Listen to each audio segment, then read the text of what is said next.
Fala galerinha, beleza? E aí, tranquilo? Que isso? É intimidade. Ai, não dá intimidade para as pessoas. É um caminho sem volta. sem volta. Então, chama a vinheta e bora pra aula.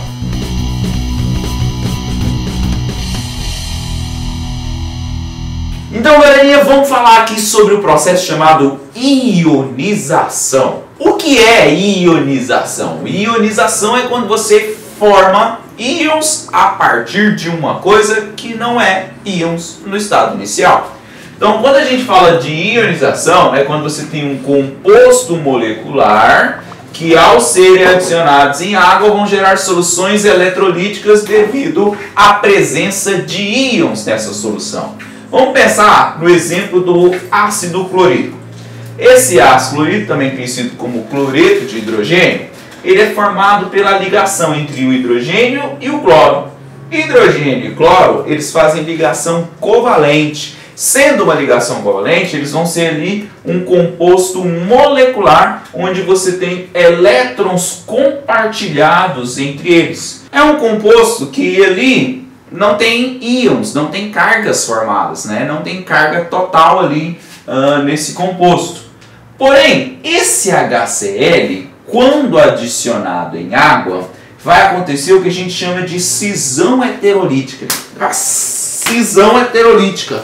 Cisão heterolítica é a quebra da ligação de uma maneira não igual, né? Hétero significa diferente e lítico faz referência à quebra. Então, ó, você tem um par de elétrons compartilhado entre o hidrogênio e o cloro. Quando adicionado em água, a água interage com o cloro, interage com o hidrogênio, puxa de um lado, puxa de outro, por interações intramoleculares. E como o cloro é bem mais eletronegativo que o hidrogênio, o cloro puxa os elétrons do hidrogênio e, com a ajuda da água, que está puxando aqui dos outros lados, né, ele acaba arrancando o elétron do hidrogênio quando adicionado em solução aquosa. Então esse HCl puro, ele é um composto molecular onde não tem presença de íons, ele tem presença de moléculas. Mas quando adicionado em água, há uma cisão heterolítica da ligação, de tal forma que nós temos a formação do cátion H+, e do ânion Cl-. Esse Cl- ele ganhou o elétron do hidrogênio, por isso ficou com carga negativa, e esse H+ perdeu o elétron para o cloro, por isso ficou com uma carga positiva. Então, nós falamos na última aula que um composto molecular, ao ser adicionado em água, ele geraria uma solução que não conduziria corrente elétrica, que seria uma solução não eletrolítica. Mas existem alguns casos de compostos moleculares que vão acabar gerando ali íons e provocar a formação de uma solução eletrolítica. Pavas vai te explicar um pouco mais sobre isso. Então, galerinha, o tio Soneca falou justamente sobre essas soluções eletrolíticas. Svante Arrhenius, em suas experiências, ele percebeu que ácidos em meio aquoso, eles conduziam corrente elétrica. Exatamente isso. Sabemos que ácidos são substâncias moleculares, mas que em meio aquoso eles sofrem uma coisinha chamada de ionização.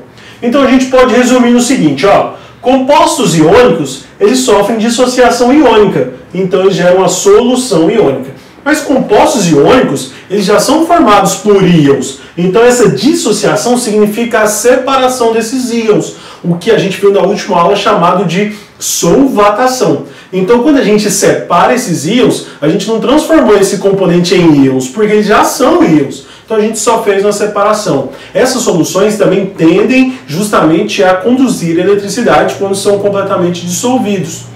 Agora, quando nós temos um composto molecular, nós temos duas saídas.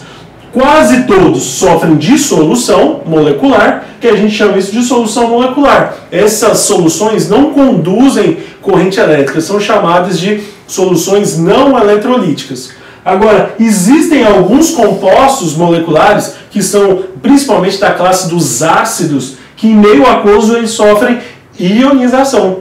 Essa ionização é como se eu estivesse transformando algo que não é iônico em algo que agora sim é iônico, justamente segundo o que o tio Soneca falou sobre a cisão heterolítica, aquela quebra justamente do hidrogênio saindo da molécula e aí liberando uma coisinha chamada de H+, que agora a gente vai ver nas próximas aulas sobre os ácidos diarreicos.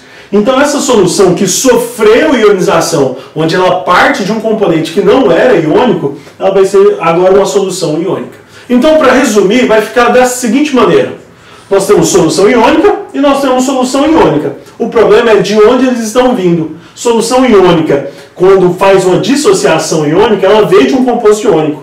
Uma solução iônica, quando ela veio de uma ionização, é porque ela veio de um composto molecular.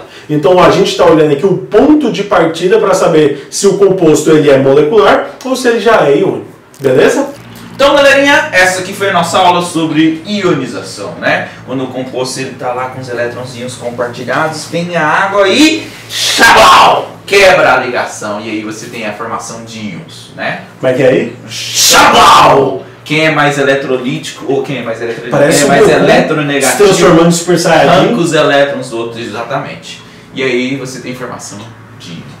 Isso aí, galera, fica ligado porque isso é muito cobrado e é muito importante para você diferenciar alguns compostos justamente dentro das provas de vestibulares. Exatamente. Então, ó, até a próxima aula. Então bate aqui.